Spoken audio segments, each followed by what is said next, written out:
Do you think people don't do that enough? Then they don't try new things. Yeah, sure. There is a lot of player that would like to, and there is a lot of people who say, yeah, it's not because your player want to that we should. It's not because you're good at doing this in solo queue that we should. No one is doing that. You know, it's something you hear a lot of time. No one is doing that anywhere. Why we should do that? And I mean, if everybody think like that, funnel will have never exist. Jana top lane will have never exist. You know, all this type of weird but really strong strategy would have been used. So it's kind of not stupid because I can understand. You know, you are under pressure. You know that nobody want to do that. You don't have that much time to train. We need to be honest. And when you go in. Or you say that I don't remember a scream, and you start to play some weird thing like that. Sometimes the opponent don't want to play the game, or the game doesn't go well, so that means it's bad, you know. And we take decision and we not decision, but assumption way too fast. Mm. And the thing is that the staff do this to me. A lot of people in staff do exactly the same mistake, but it's quite understandable because we don't have so much time, and we need to be sure of us. You know, if you believe on it, way you have a strong mind on that. You know, yeah, it could work. And if the players take the fun together, that's the point too. You know, if they take the fun together to play this type of weird comp, yeah, it will work. But if for them they don't understand what the meaning of the comp, you know, it start to be complicated. And once you change one thing, it Mm. change a lot of things all over the map, and that's why it's not easy, I think. Mm. But yeah, we we are reluctant to change, I think, too much. Yeah, yeah. I'd always thought of it more as well. Personally, I'm always interested in trying the new thing and I trying to know. find something something different. But I always thought of it as like um, almost unfair because from a coach's point of view, yes, there's a risk, but if we try weird things and they work, quite often the coach gets credit. Whereas if you try like strange things and they don't, then it could go bad. But how do you think we could get better at that and get better at not being because everyone really does, especially in ERLs, they really do just copy the next level up. But something that I've always believed is okay, but why should the LEC or the LCK why should they have a better understanding of the meta than us? If they play the same amount of scrims as us, for example, or yes, they're going to play against different levels of competition, but there's no real reason that it's not like to be good at the game you need to be able to come up with new things. You just so how do you think we might be able to get better at that? Well, the easy answer would be to say, you know, you need to accept the failure, and this thing is real everywhere, to be honest. But the thing is that when you are doing this during the competitive season, it's easy to say, you know, but to put it in practice is so hard because you don't you can't fail. That's a real problem, and I don't know if it's something that you can solve unless you don't really care. Your owner don't really care. They just want you to make the good League of Legends and just to not forget that yes, you are a competitor, but at the end, we are just people that are producing entertainment for other people, you know. So if maybe we could have this mindset a little bit, Mm, mm, but let's be honest, there is too much to yeah, money, sponsorship, etc. mm, Is it really in your head? I don't know. I don't know. In the real life, I would say there is no problem with that. You need to accept the failure. It's a part of you of how you can grow. Of course, you learn from that. You learn from being on the floor and get up. You know. But once you are in competitive, it's way more complicated. mm, Way more complicated. mm. and the highest you go, I don't even know if it's worth at the end. You know. Maybe in LEC you can because you don't lose that much to lose, you know. No, True, I'm not true. sure it's really true, but I mean, especially with this format, maybe yeah, the the whatever they call it. I was about to call it the group stage, but I think it's not called the first part where you only need to be top 8. Is that the yeah, time where people can sort of try things out? Um, one of the other things that I've been thinking actually only over the last couple of years, having to being able to take a step back from coaching people teams directly, is actually touching on something you said earlier, where people don't take into account archetypes or themes or specific strategies enough, maybe, because that can give you a better way in. It's not, I really want to play Swain here, for example, but it works in the matchup and it's exactly what we need for that one strategy. And it's something that G2, I think, did unbelievably well this year. So if we take the Lissandra, for example, they had Lissandra as a counter to Rakan. But when they first pulled out the Lissandra, they played it with like full dive comp and they'd already picked a full dive comp. They weren't playing like really long range and then they 4-5 Lissandra because it's good in the matchup. It's like, no, they were already all going to jump on someone and all press R. And so yeah. having a champion that can do that and then suddenly, Quite simple. yeah. I mean, but it's not, I put my hand up and say, this is not something that I've done in the past. I've, when I've managed to integrate or when I have tried to integrate new champions, it has been more based on they're good in this matchup. The player comes to me and says this champion is so good in this matchup, and then there's an opportunity to pick it. So I get excited and I gotta try. But then, like you said before, if you do that in a scrim and it doesn't work, it could not work because of the other 4 champions that you've got.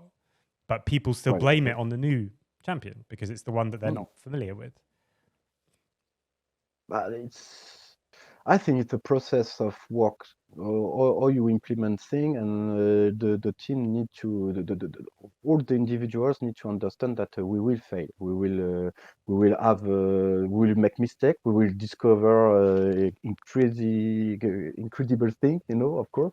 It can go both sides, and you need to be prepared in that, and you need to make in your head that it's not a waste of time. And it's not that easy, but once you have succeeded to put this kind of process in your team, it works very well. I had with Bursaspor, it was when I was with oh Milika, Elam, Ragnar, Stefan Nikolic, and what was, and I don't remember the last one. Oh, it's not good. It will come back. The thing is that they don't give a, they don't, they don't care. You know, they play everything, they tried everything, and we take a lot of good time to try new thing, and it was in your process, so it was quite easy. And there is other team that it was like impossible, and here we have as a coach to be able to just try to get some backup from, or maybe your players, maybe yourself, and say where we could have changed things, you know. And for example, when we worked together, it was a kind of problem. It was difficult Mm, for us to make this type of mm, changement. And I was, if I remember properly, the one saying, "Hey guys, don't forget how you build around this new champ. Why mm, you want to do that, you know?" And I failed to make it mm. work, you know. So Yeah. Yeah, and that's why the first thing I did when I took my year of doing the mentoring is whenever there was spare time, I was re-looking at the decisions I've made, and that's one of the first big things. Is that so much of the time it was enjoying the fact that some of the players were incredibly flexible and can play loads of things without taking into account. Okay, it might be okay for me to play the champion, lose on it, and learn, but is it okay for the team to see this champion not be useful? And if so, can we change that in a way where we can give it the best chance of being successful because of what was built around it? And I think what you're saying there about having a culture where we're trying to find out new things and we're being brave about it, and we're on that sort of razor's edge of high performance where it could go horribly wrong, but it could go absolutely amazingly. If you can get that, it's incredibly exciting. But I think, to be honest, it's so rare. I don't think I've worked with a single team in esports that I would say is really comfortable with mistakes, especially mistakes in scrims, because that's one of the other downsides, is that you're against other players and players that you know, and players that realistically you might work with in the future, and you don't want to do something weird and bad. And I have had that as feedback where we're considering a new player and it's like, oh no, but in scrims they always play badly or they play weird stuff. So it does actually matter. And so it's not like just doing a drill where you can try things out and experiment, because there's so much more kind of pressure on top. Yeah, and if you look, it's like G2, the team that don't be a player that are not scared to do, I would say, nonsense. It's because everybody want to play against them, you know. So they will not have a problem to find another team. They will not have problem to find another way to play the game at the highest level. So they don't care. So they can easy. When you play, when you are a team and you want to play against a LEC team, you don't want to try anything. You want to play your OTP to make sure that you don't get destroyed and they don't want to play with you one more time, you know? And it's a really bad mindset, I think, even if it's completely understandable. But yeah. Mm. Yeah, I think we could do with making a bigger distinction between like exploratory practice and execution practice. So practice where we're playing, what we're going to play tomorrow or what we're really good at, versus practice where we're trying to find out new things. But even that's really hard because you don't want to go too far. If you play two new champions together and the whole thing falls apart, it could be because of nothing else. It could be because of the combo, all that kind of thing. I think another good point, in terms of what G2 did this year, is I remember Romain on a podcast saying the humility was really helpful this year, like being humble enough, where in the past, he used the example of BB, so I'm just going to do the same thing. This year, Adam's playing Olaf or whatever it was and just crushing everybody. And in the past, BB might have said, oh, it's just Adam, it's just an OTP. Whereas here it's like, actually, no, there was something there. So he started playing it. And then he plays against Finn, and Finn plays Kled because Finn used to be a Kled OTP.